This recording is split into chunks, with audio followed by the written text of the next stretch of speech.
Thank you.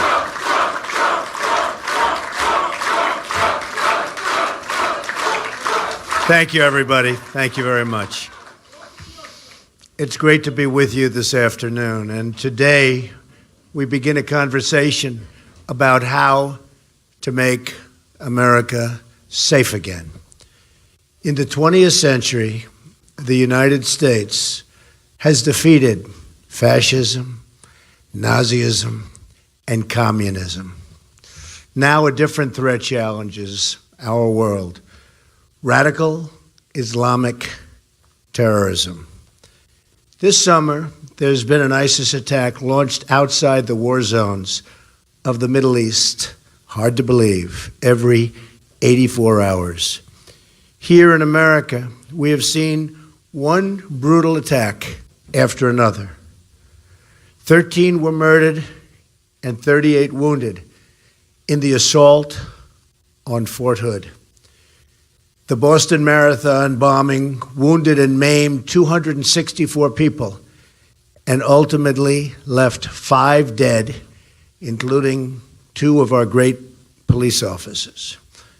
In Chattanooga, Tennessee, 5 unarmed Marines, unbelievable people, by the way, were shot and killed at a military recruiting center.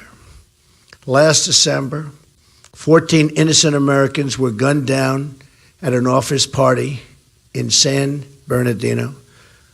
Another 22 were very gravely injured.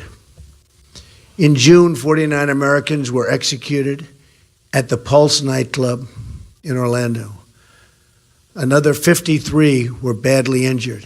It was the worst mass shooting in our history, and the attack, by far the worst, on the LGBTQ community. And I'll tell you what, we can never, ever allow this to happen again.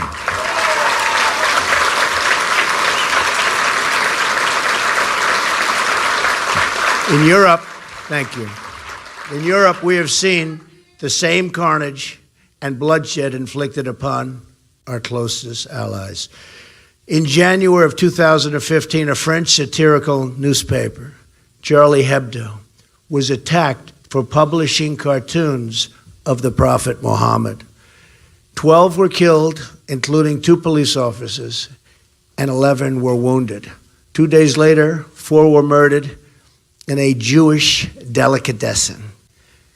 In November of 2015, terrorists went on a shooting rampage in Paris that slaughtered 130 people and wounded another 368 people, some in very, very, very bad shape today.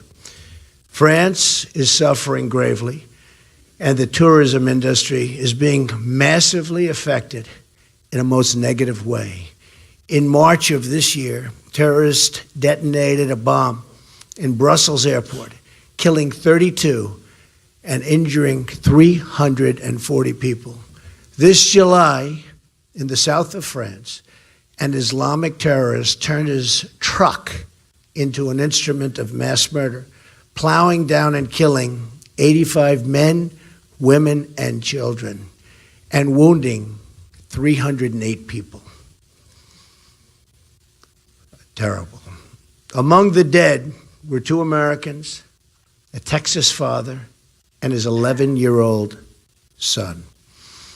A few weeks ago in Germany, a refugee armed with an axe wounded 5 people in a gruesome train attack. Only days ago, an ISIS killer invaded a Christian church in Normandy, France, forced an 85-year-old priest to his knees, a priest who was beloved, before cutting his throat and just unthinkable other things. Overseas, ISIS has carried out an absolute atrocity, and one after another. Children slaughtered, girls sold into slavery, men and women burned alive, crucifixions, beheadings, and drownings, ethnic minorities targeted for mass execution, holy sites desecrated, Christians driven from their homes and hunted for extermination. ISIS rounding up what it calls Nation of the Cross, in a campaign of absolute and total genocide. We cannot let this evil continue.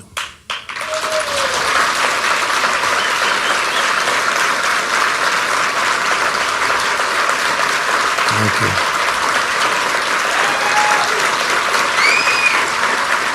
Thank you. Nor can we let the hateful ideology of radical Islam, its oppression of women, gays, children, and non-believers be allowed to reside or spread within our own countries.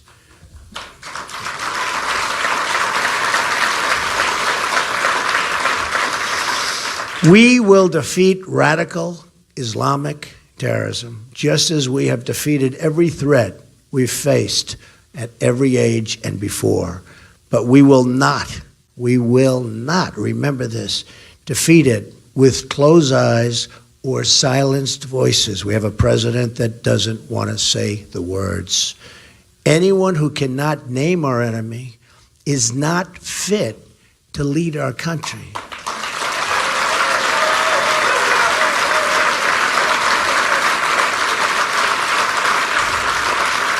Anyone who cannot condemn the hatred, oppression, and violence of radical Islam lacks the moral clarity to serve as our president.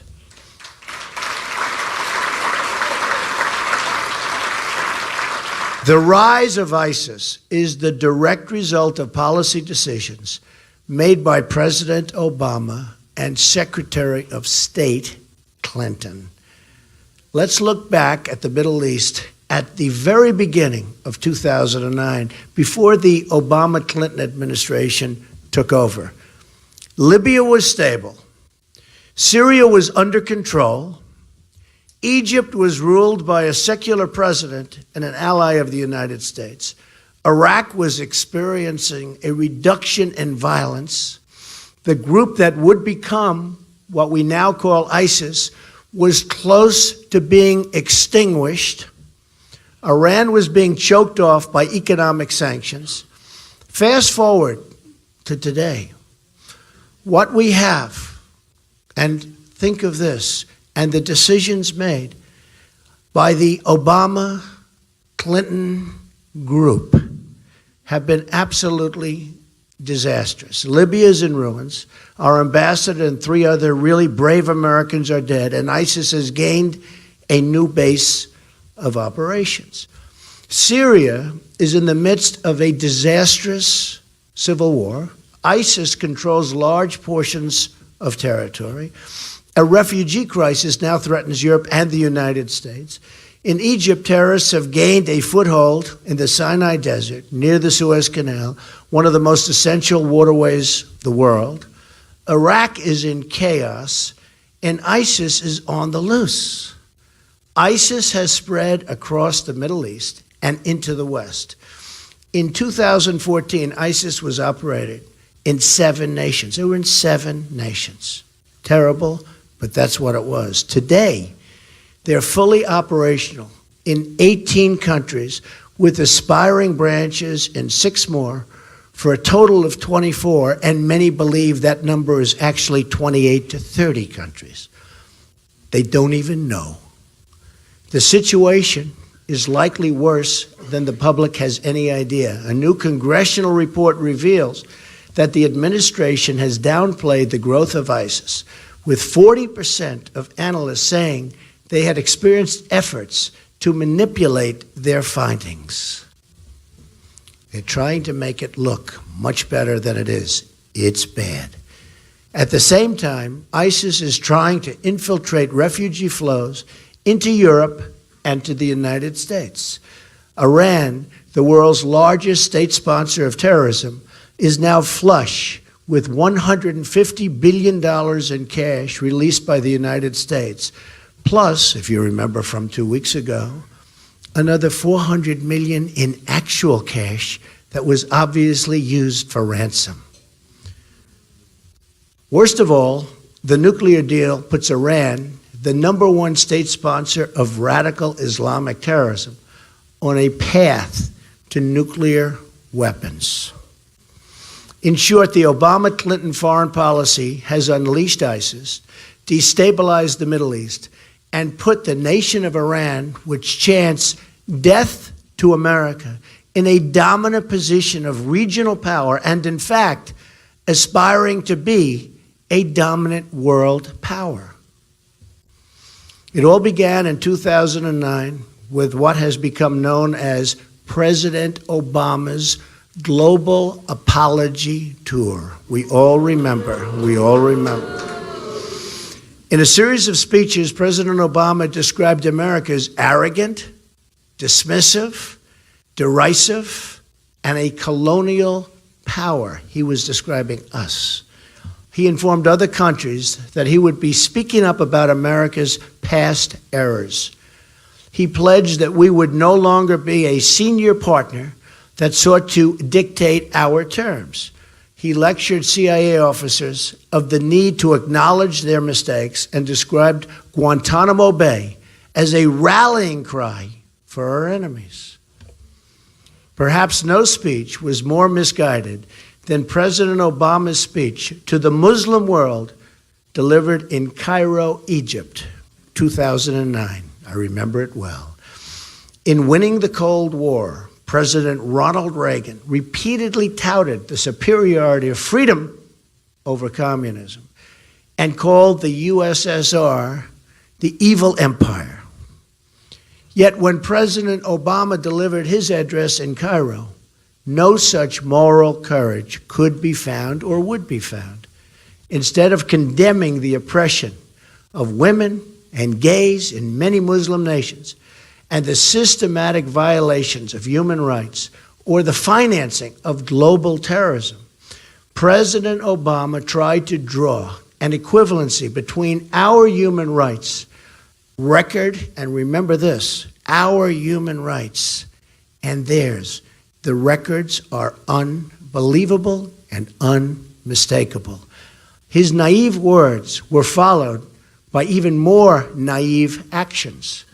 The failure to establish a new status of forces agreement in Iraq and the election-driven timetable for withdrawal surrendered our gains in that country and led directly to the rise of ISIS, without question.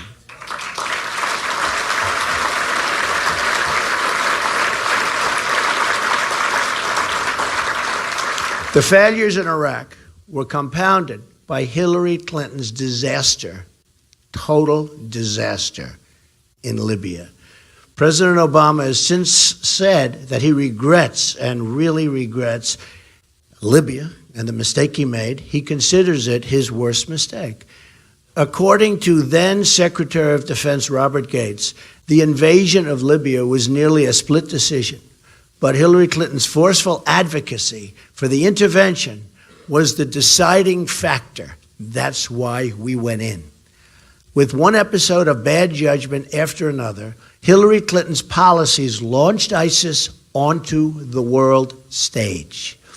Yet, as she threw the Middle East into violent turmoil, things turned out really to be not so hot for our world and our country, the Middle East in particular. The Clintons made almost $60 million in gross income while she was Secretary of State. It is unbelievable. Incident after incident proves again and again Hillary Clinton lacks the judgment, as said by Bernie Sanders, stability and temperament, and the moral character to lead our nation.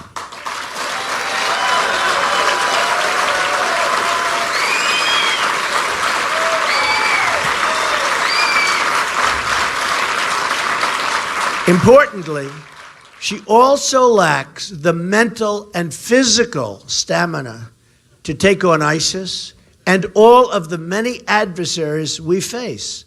not only in terrorism, but in trade and every other challenge we must confront to turn our great country around.